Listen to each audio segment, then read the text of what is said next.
Hello and welcome to a new Hangout on Air. My name is Sibel and I will be answering your questions about AdWords Trueview today. In our last session, we discussed the importance of video advertising and how important it is to have a Trueview campaigns, and we also discussed how to measure those Trueview campaigns. In the last week, we've gathered a couple of your questions that we have received from you lately, and we've selected 8 main questions that I'd love to answer for you today. So let us start for now. The first question is, I noticed that some video ads are unskippable. How do I go about setting this up? Okay, so recently we've had some questions about what are unskippable ads, how are they different than the Trueview ads that we discussed in our last Hangouts on Air, and how do we set them up? So unskippable ads are, as the name says, they're ads that appear before, in between a video that is showing on YouTube or after a video. However, it does not contain the skip button. So the user does not have the choice to click on skip. This skippable ad, to set it up, you cannot set it up on Trueview, so it's not a video campaign ad. However, it's an ad that is found under the ad gallery in the display campaign. So to have it, you will have to create a new display campaign and go to plus ads, and in plus ads select ad gallery, and from there you'll find the option of non-skippable ads. What's interesting about non-skippable ads is that it does involve better brand awareness because you are forcing the ad on the user. You're making sure he sees it till the end. However, it is more costly because the user might not be interested, but since you cannot skip the ad, you are just paying for that view. And so in that way, your budget would be depleted, and by just showing an ad to someone that might not be very much interested. So that's why we'd always recommend a Trueview skippable ad, because that way you make sure that the user that is quite interested in you is the one that's continuing the ad and watching it to the end, and you're only paying for that person. The paying method of non-skippable ads is not CPV, however it's CPM, so cost per impression, per 1,000 impressions, which means you pay a certain amount for the 1,000 times or worth 1,000 times that your video ad appears. So as a recommendation, we would recommend skippable ads, and just for brand awareness, non-skippable ads could benefit you as well. If you have any more questions about the setup, because the setup is slightly different, just reach out to us, give us a call, email us, and we would definitely support you on spot with regards to that. The second question, what is the better option for me, in-stream or in-display? So in last week's Hangout on Air, we discussed the different formats. We said there are 2 main formats, the in-display video ads, which are when your video appears as a thumbnail, it appears on the YouTube search result. So let's say I type in a word such as music video by Rihanna, for example, and you targeted that Rihanna as a keyword, for instance, it will appear in the search result, and when the user clicks on it, you pay the cost per click, and they go in and they watch the full video. So that is an in-display video ad. An in-stream video ad is the ad that would stream before a video, in between the video, or after the video, and it has a skippable button. So those 2 formats are very good to have combined, and that is what we recommend. There's no better option in that, because in display, you would make sure that you are, so it's just more exposure. You're targeting more people. It's interesting, or it's very important to be able to target as many channels as possible. So rather than putting the ad out there for the user, having it as a creative thumbnail or an attractive thumbnail that would actually get the user to click on your ad would initially increase the number of views of your ad, and that is something you really want, especially if you are branding using that video. when we're setting up in-stream or in-display targeting in your Trueview ad, you should know that with the new updated video campaigns, you have one ad group specific for in-display and another ad group specific in in-stream. So, for instance, if you are doing interest targeting, you are targeting all people that are interested in fashion. What we would recommend is that you have an in-display ad group targeting people interested in fashion, and an in-stream ad group targeting people interested in fashion. So that way, everything would be double the number of ad groups in order to ensure that you are having the optimal targeting. We go to our third question. There's a discrepancy between goals and goals transactions for Trueview video campaigns when compared to data and analytics. Why is that? So, it's very normal to find the values or the conversion values or numbers different between the AdWords report, the Trueview AdWords report, and the analytics report. The main reason around that is that all conversions in the analytics video campaigns report, so in analytics, all the conversions are attributed to direct clicks. So the user has to click on your ad to enter your website and convert. However, when we look at the AdWords for video, conversions are attributed based on the ad being viewed. So as we discussed in last week's Hangout, an ad is considered a viewed ad after the user has watched more than 30 seconds of that ad. So we would attribute a conversion after the ad has been viewed, so more than 30 seconds, and the user has entered the website and made the conversion there. Additionally, in AdWords for videos, so the report that comes from videos, users can customize report columns to add view-through conversions. View-through conversions is a metric that you would not find in analytics, and it involves or includes a number of impressions. So it takes into consideration the impression metric.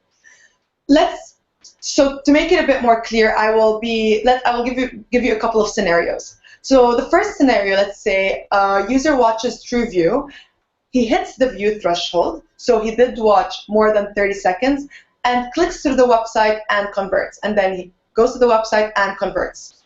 If we go to the AdWords for video report, we see that there's one conversion attributed to the Trueview campaign, since the user actually reached the view threshold.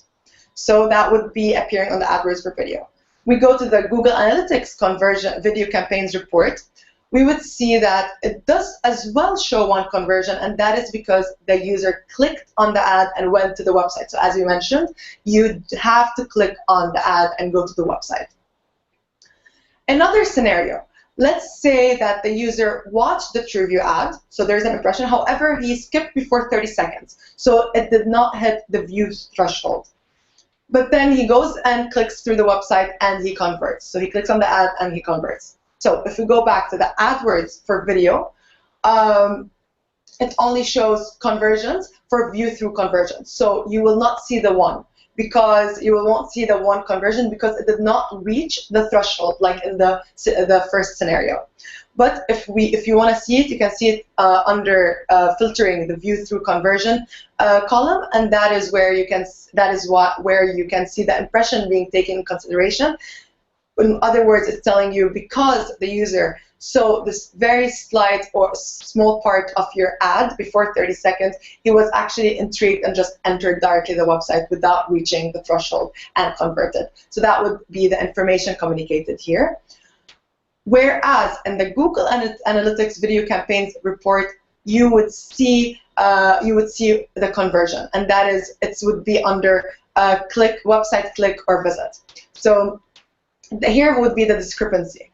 On AdWords, you don't see the conversion, whereas on analytics, you do see the conversion. That is because they did click on the ad and they converted. Another scenario would be the user watches the Trueview ad, hits the view threshold, so he watched more than 30 seconds, and then later he does an organic search and he converts after he does the organic search. So the difference here is that they did not go to the website directly from the ad or from clicking on the ad. However, they went on the website because they organically searched for the website. If we go to the AdWords video report, we'll see that the conversions would appear in both the standard conversions, because the user reached more than 30 seconds, and it will appear under the view through conversions because it did show an impression. So you'll see a 1 there. However, if we go to the analytics video campaigns report, there's no conversion or visit shown. And that is because the user did not click on the ad to enter the website and convert. So it will appear under organic traffic. It will not be attributed to the video campaign. So here you'll see another discrepancy. So rather than having 1 in analytics and 0 in AdWords, in this case you'll have 1 conversion in AdWords, 0 in analytics. It's very important to keep an eye on discrepancies. In cases where you see very large discrepancies, and when you're talking large discrepancies, it's way more like 20 to 30% discrepancy of conversions. Do reach out to us. We do look into it. We look into the code. We see if everything is set up correctly.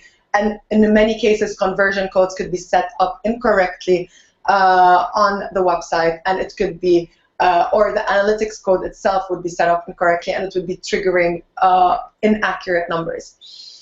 A small recommendation here, in terms of checking your codes or checking your analytics and conversion codes on your website, we do recommend you download the Chrome extension, Tag Assistant. This Chrome extension, you just have it, you download it, it will appear on the browser. By just clicking on it, it would scan your website, see if you have a tag. When you click to see more information about the tag, it tells you if it's set correctly or incorrectly, and if it was set incorrectly, you just need to, it gives you where exactly you should put that tag in order for it to be set correctly. As I mentioned as well, any problems with that, do reach out to us. 4th question, will my in-display ads show only on the YouTube search network? So as we discussed earlier, we have the in-display format that will get your video ad to first appear as a thumbnail ad on the YouTube search result. And when they click on it, it will grow.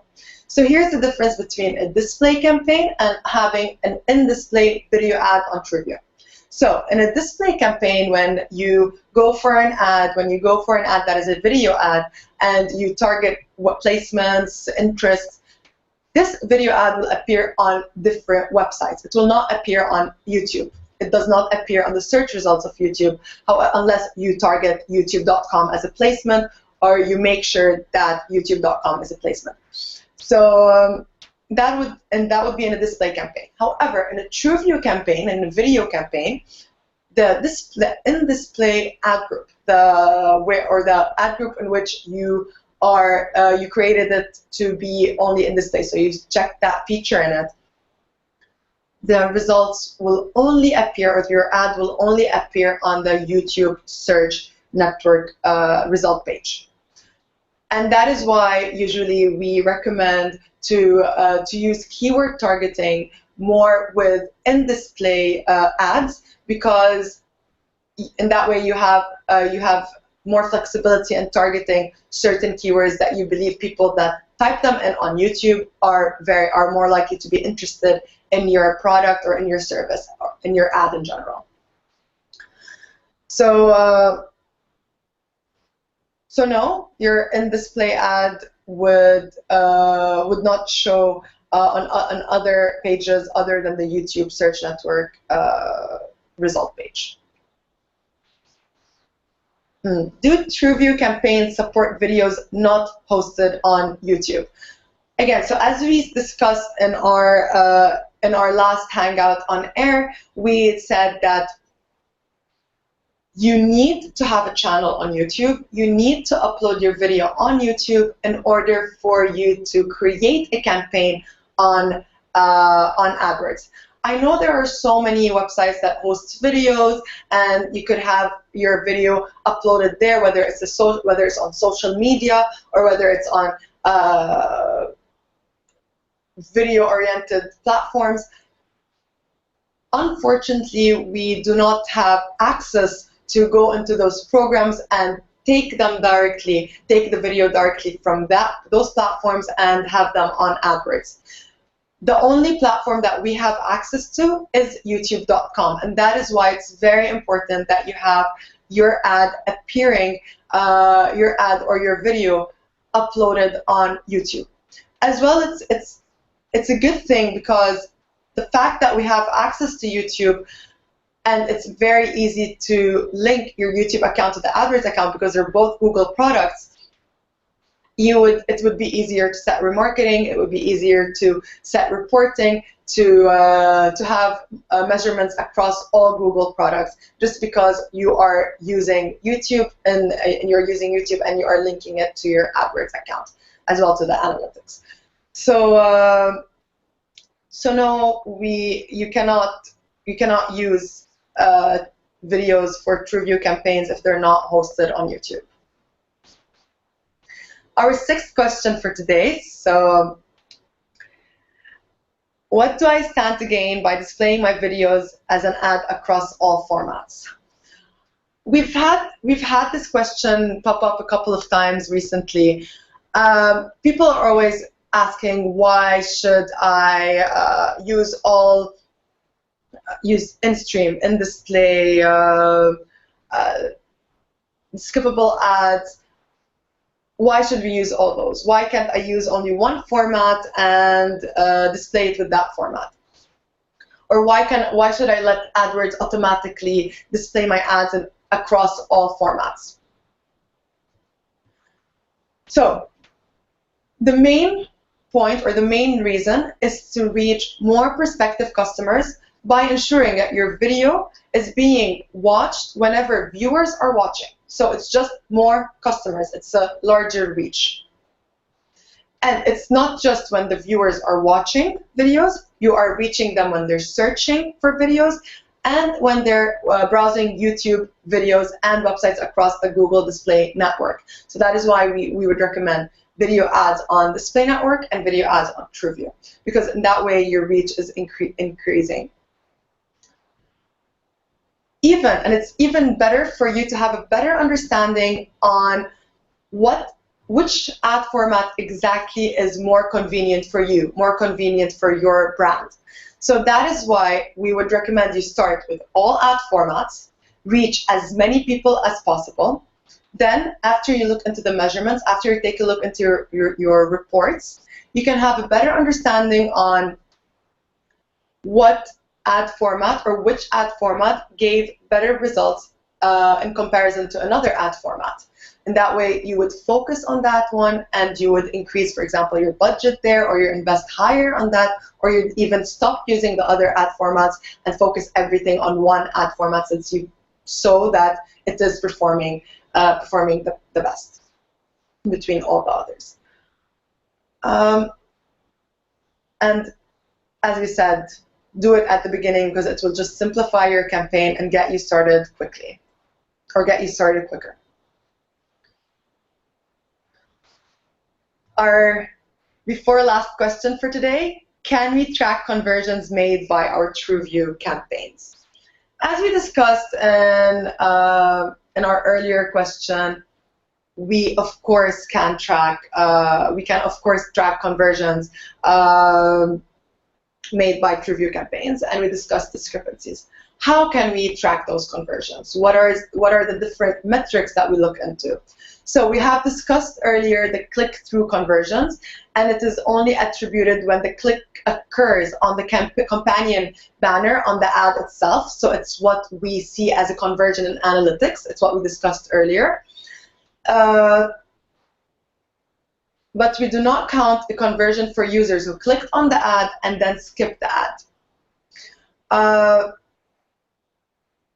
Now, and we did discuss that earlier, since video advertising doesn't allow or doesn't always drive immediate conversions, because it's at the end the main goal of a YouTube video is branding, we would always recommend that you keep an eye on the view-through conversion data that would look into the number of impressions.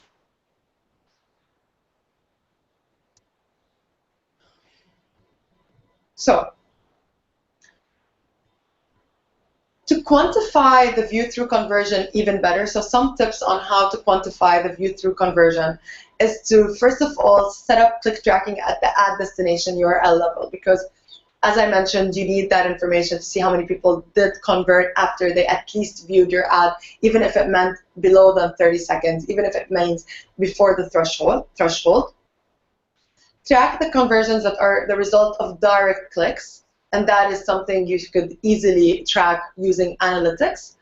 And then isolate the percentage of view-through conversions, okay? And then look at the percentages. So from the view-through conversion, how much was the percentage versus the direct clicks, and try to attribute or apply standard attribution modeling to view-through conversions and 100% to direct conversions. So you'll have a better view on conversion in general. Was that conversion a result of just having the video appear for a slight few seconds or for a few seconds, or was it a result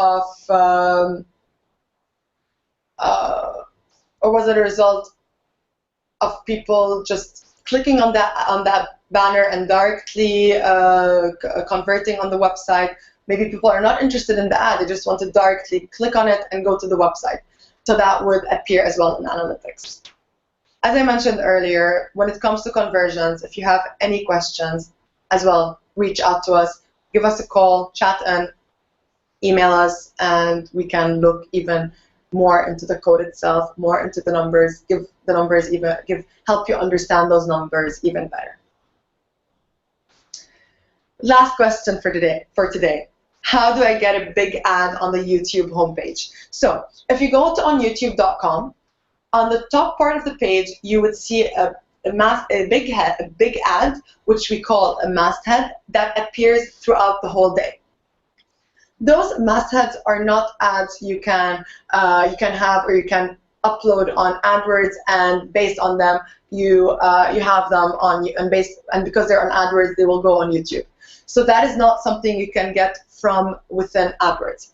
However, they are booked spaces. So you book the space and you send us the creative layout, and we put that creative layout as a masthead or as that big ad appearing on youtube.com. Prices vary based on the region and the MENA. They could appear on, so cross devices. You could have them on mobile, you can have them on desktop, you can have them on both. And the starting price is usually $5,000, sometimes slightly less, but definitely above more than $3,000 per masthead. So, and in order to apply or in order to book the masthead, you should be on invoicing. So you should have a legal customer, and you should be advertising with us for more than a year. So by having these requirements, and if you're interested to have a masthead, you can just give us a call or even chat in with us. We would look into the dates for you. We will see when are the what dates or what are the availabilities we have. We would book that date, and it's just a contract process where we would get your creatives. We would get the creatives from you, make sure everything is set, and your masthead would run on YouTube for a whole day. And then we would provide you with all the measurements, so how many impressions, how many people clicked on it, and a lot more information. As well, with the masthead, you can have the masthead be a video. It shouldn't just be. It could be something other than an image. It could be an interactive image. There's so many formats. Do reach out to us if you're interested. There's always available dates where we can make sure that your ad is appearing on YouTube for a full day. And we do support the whole MENA region, or the whole MENA region. You can have that ad in the major cities of the MENA region. So that was it for today. Thank you so much for watching. we have our next hangout on air on the 10th of February. It's going to discuss conversion tracking. So please do tune in. And if you have any questions from now till then, please do reach out to us. Call us, chat, and email us. We're available from 8 a.m. to 2 p.m. We're available from 5 a.m. to 2 p.m. Dublin time or Irish time. Just reach out to us. You can chat in with us during those times as well. And if you were not available during those times, just send us an email, request a ring back. We can call you back the next day, and we should get back to you within 24 hours.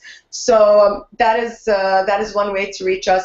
And if you have questions or general questions that you'd like us to answer in our Hangouts, just send them on #AskArabia, and we would be more than happy to answer them for you. Thank you again for watching, and I'll see you in the next one.